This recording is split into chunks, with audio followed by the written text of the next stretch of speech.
All right. Hi. So something happened to the recording. I guess I couldn't go to the file. It's totally fine. Um, so this reading is for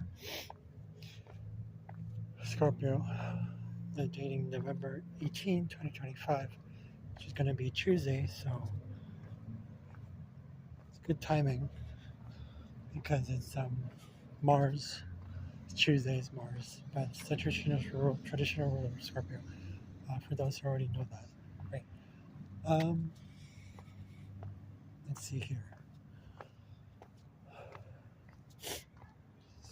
Let's see, what do we have here? So Tisiphone is the asteroid that Moon will be conjuncting, in the sign of Scorpio. It's actually uh, currently square. Tisiphone is square Pluto right now. And for those who know about the Furies in Greek mythology, she's the Fury that deals with murder.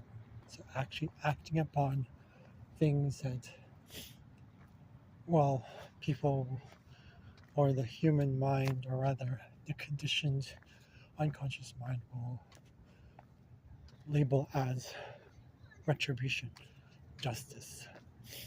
Basically, it's vengeance, right? Vengeance is acting on that desire to get rid of something that we don't accept in ourselves because we see that it's, there's violation.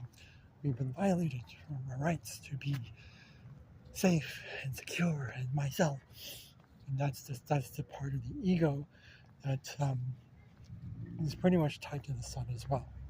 I mean, if you look at the story of the sun, or rather Apollo and his twin sister Artemis, which is the moon, their story tied.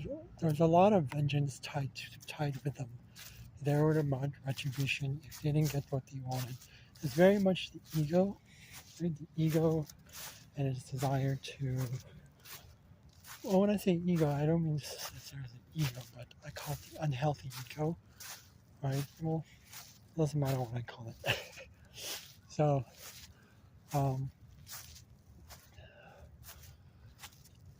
it's this whole like I'm not feeling safe in my own shell. I mean, there's still most likely tendencies for people like that, whether you're awakened or not. It's there, but I feel like vengeance itself is let's call it a byproduct of not getting what you want. It's tied to anger, right? The Mars is pretty much like vengeance too. Mars acts on it right away. Pluto waits a bit, which is the high vibration of Mars, but Pluto works with power instead, understands that anger cannot be necessarily appropriated, if that makes sense. It'll just be kind of, it's not as mindful, let's call it that, as Pluto. But Pluto works a lot with being genuine, but sometimes it still seeks power and it wants to control when, in fact, it's actually trying to show us that control is an illusion. Control is only really had, genuine control is really had when we're conscious of what our instinctive desires are. Cannot expect that of others at all, right? Others may show it to us, may kind of share the world with us, whether it's your friend, your lover, family members, coworkers, whatever, animals, right?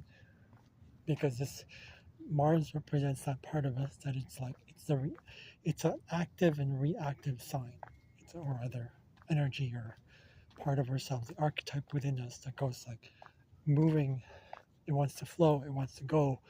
It wants to focus. It wants to have a specific direction of just having that burst of energy. And if a person hasn't been welcomed into that burst of energy, you know, when souls or collective souls or the individual souls or whatever it is chooses to go into an incarnation like this life or whatever lifetimes there is in any given parallel moment, let's call it that way, it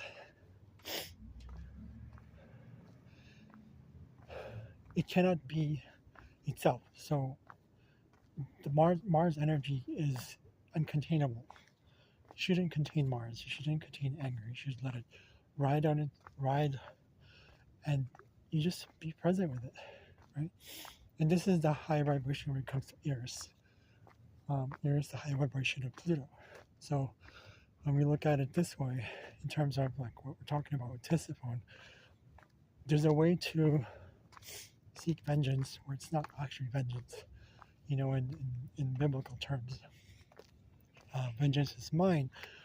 What that really meant is, at least for me, the way I understand it, is from personal experience too, is you don't bide your time like a Pluto thing does, where you bide your time and you still act on vengeance. No, you basically, you let things be as they are. You know, you let the fire burn, and then that's it. You don't go back to it and say, "Oh, is it fully burned out? You know, is it gone?" I mean, that's not, you know, it's not. Nature will take its place. Nature will do its own thing.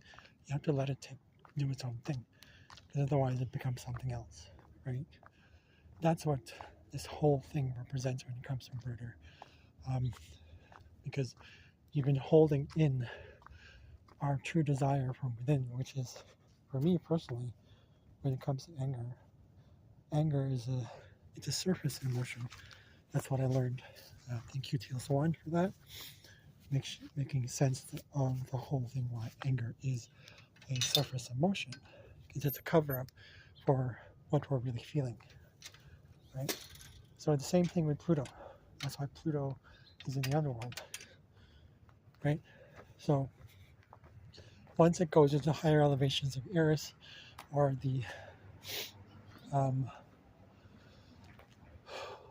this thing about acting, well, is it really acting, or is it even proacting, or is it reacting, right? So anyways, back in, I am freezing. It's good.